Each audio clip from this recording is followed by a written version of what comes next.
非保温杯需要点技巧，勺子也一样。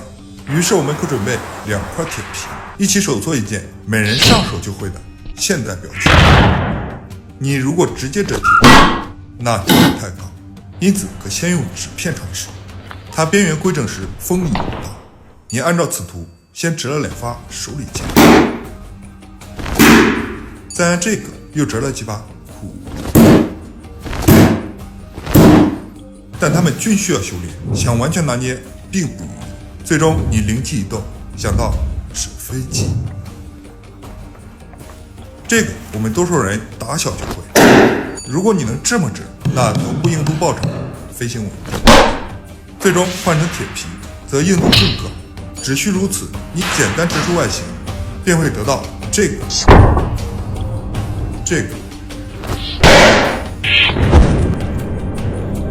还有这个。